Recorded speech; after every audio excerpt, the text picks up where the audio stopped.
Eu cheguei correndo na entrada da vila, com a respiração cortada, o peito ardendo, e a sensação de que ainda carregava o cheiro do ser que havia tomado o corpo do padre. A noite estava silenciosa demais. Nenhum cachorro latia, nenhuma luz acesa nas janelas. O vento mal tocava as árvores. Era como se o vilarejo inteiro estivesse prendendo a respiração, esperando por algo terrível que já estava entre nós. Ele está vindo, sussurrei para mim mesmo, com a garganta seca. Eu precisava avisar alguém, qualquer um, mas quando tentei falar com o primeiro morador que encontrei, seu Cláudio, que estava sentado na calçada, com um cigarro apagado na boca, ele apenas franziu a testa, me olhando de cima a baixo. Raimundo, se está branco como vela. O que foi? A entidade. O padre. Ele não é mais ele. Ele está vindo buscar as pessoas das covas. Eu disse, desesperado, a voz saindo falhada. Seu Cláudio riu nervoso. Riso curto, que morreu no ar.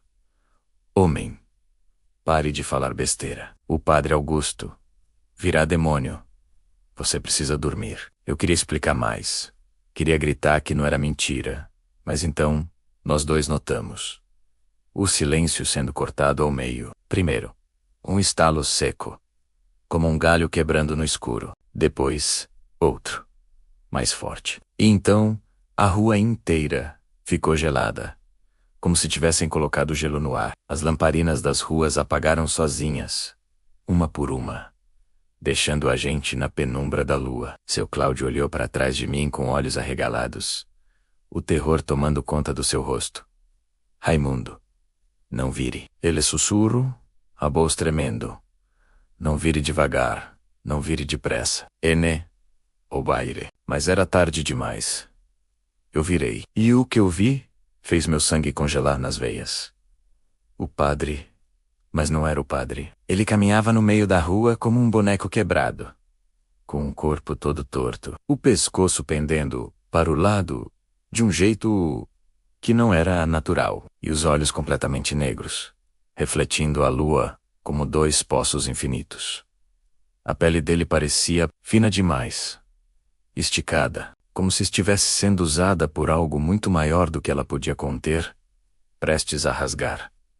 E ele sorria, um sorriso tão largo que parecia rachar as bochechas. Quando ele falou, a voz que saiu não era dele.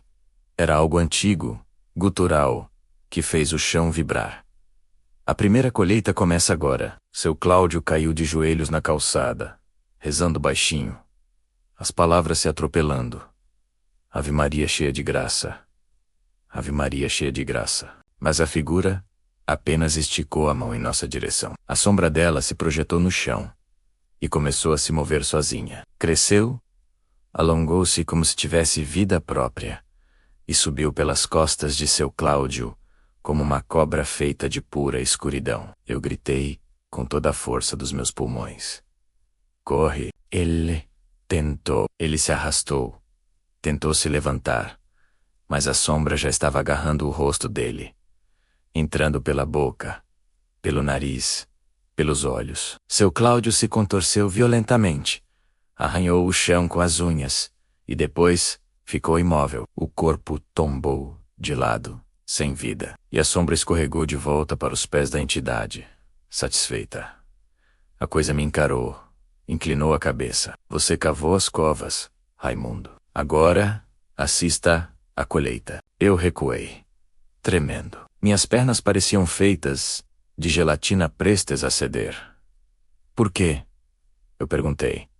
A voz um fio. Por que essas pessoas? A entidade inclinou o pescoço novamente, num gesto que imitava a curiosidade humana, o que era ainda mais aterrorizante cada vida que tomo.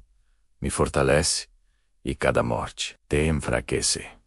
Te enfraquece. E então, ela fez o pior que podia fazer. Virou-se lentamente na direção da casa de Dona Rosa e do menino Yuri. Um frio percorreu minha espinha. Não. Não eles. Eu precisava fazer alguma coisa. Corri. Mesmo sabendo que não podia vencer. Mesmo sentindo que a coisa dentro de mim, a mesma que eu tinha enfrentado na igreja, ainda sussurrava querendo me puxar de volta para a escuridão. Cheguei na porta da casa e comecei a bater com força. Dona Rosa, abre!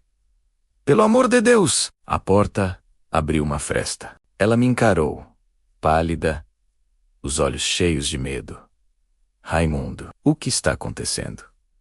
Yuri está chorando sem parar. Eu mal consegui responder. Sai da casa.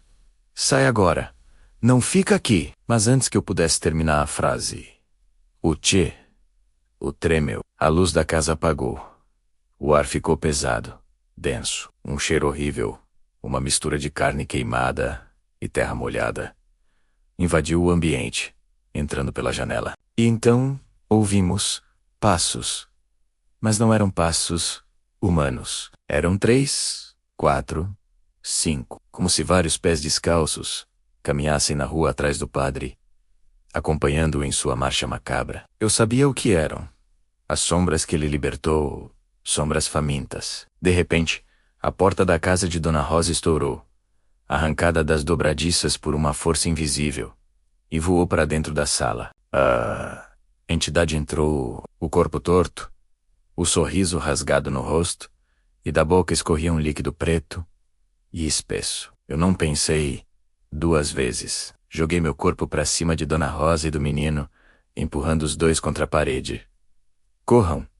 Saiam pelos fundos. Mas o menino Yuri, não conseguiu. Ele parou, paralisado de medo, e olhou diretamente para a entidade. A criatura abriu a boca, e a sombra dela se soltou do chão como um chicote, envolvendo a cintura do garoto e o puxando com uma força brutal, como se ele fosse uma boneca de pano. Dona Rosa gritou um grito que rasgou a noite. Yuri, meu filho não! Eu tentei agarrá-lo.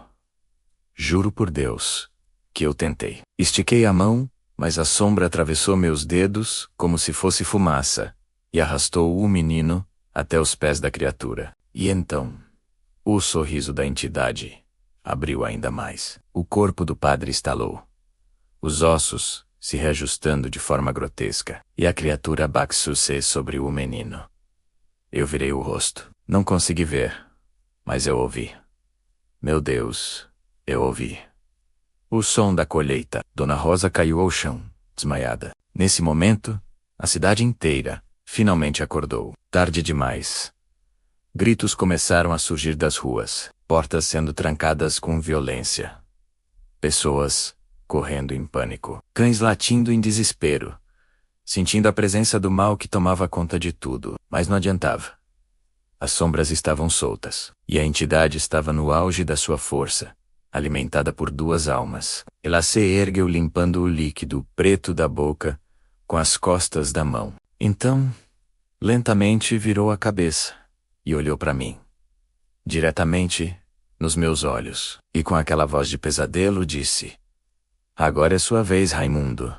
Você me deve um corpo. O terror tomou conta de mim. Eu estava sozinho, enfraquecido. E a coisa que destruiu a minha vila agora vinha me cobrar uma dívida que eu não sabia como pagar.